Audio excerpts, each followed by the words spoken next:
Welcome to this explainer. I want you to think of your mind as this massive ongoing construction project. Every single thought you have, that's a brick. Every core belief is a load-bearing beam, and your memories basically form the foundation. But what happens when the architect, your brain, starts making these systematic, repeating errors in the blueprints? Well, today we're diving into the 13 cognitive distortions outlined in the architectures of cognitive error. We're going to look at these not just as abstract psychological concepts, but as literal structural flaws in how we build our daily reality. So here's our game plan for today.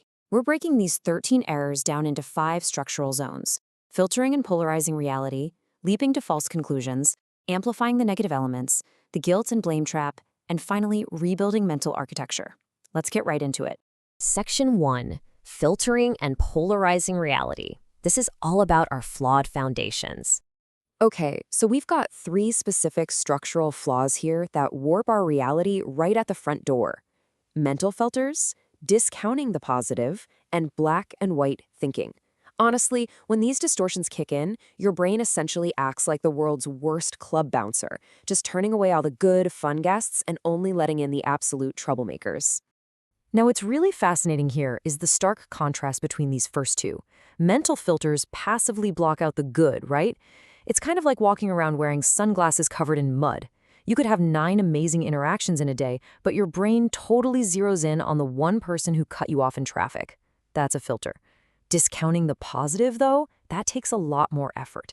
That's when you crush a project at work, your boss sings your praises, and you actively argue against it in your own head. You're like, oh, they're just saying that to be nice, it doesn't even count. You're literally grabbing perfectly good structural materials and tossing them straight into the dumpster.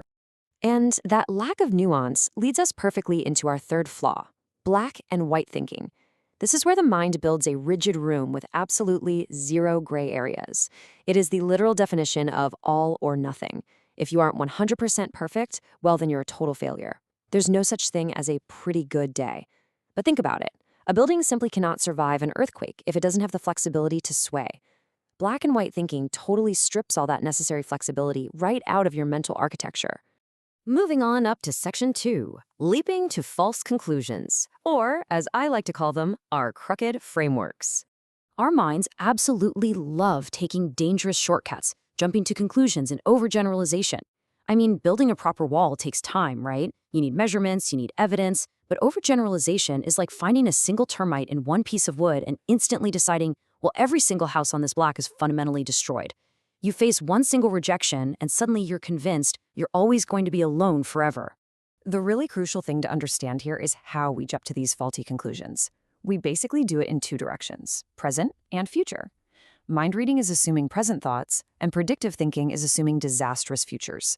We've all been there. You walk past a coworker, they don't say hi, and via mind reading, you instantly decide, yep, they hate me. You don't have a shred of evidence, but you just build a huge wall anyway. Predictive thinking, or fortune telling, is looking ahead and saying, I shouldn't even apply for that job because there is no way I'll get it. You are literally writing a tragic ending to a story that hasn't even happened yet. Up next is Section 3, amplifying the negative elements. These are the funhouse mirrors of your mind. In this zone, we run into 3 super powerful distortions: magnification, emotional reasoning, and catastrophizing. And let me tell you, together, these 3 take totally manageable everyday bumps in the road and blow them up into massive, code-violating structural hazards. Let's actually look at how this builds into a rapid chain reaction. First, a tiny problem hits magnification. Say you make a minor typo in an email to your team. You instantly exaggerate its importance. Then, step 2, emotional reasoning kicks right in. Because you feel incredibly anxious and guilty about the typo, you reason that you must objectively be an incompetent employee. Your feelings become your facts. And finally, the grand finale, catastrophizing. You decide that because of this one misspelled word, your boss is going to fire you, you won't be able to pay rent, and you'll end up destitute. You literally just went from a missing comma to the end of the world in 3 quick steps, totally bypassing logic along the way. So when this faulty mental architecture inevitably starts to crack under all that pressure, because hey, no human mind can constantly carry the weight of catastrophizing all day, we have to ask ourselves a pretty serious question. When the structure fails, who do you blame? Which brings us right into Section 4, the guilt and blame trap. This is the total collapse.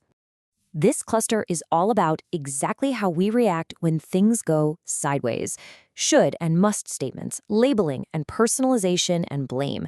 Honestly, these are the absolute sharpest tools we use to punish ourselves and the people around us.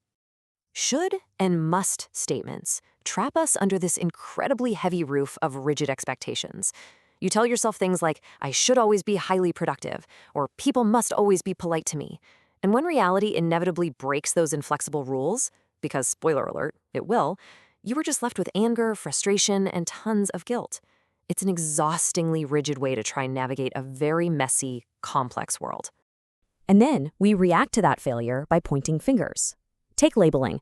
This is when you reduce a complex human being, usually yourself, to one single, highly negative descriptor.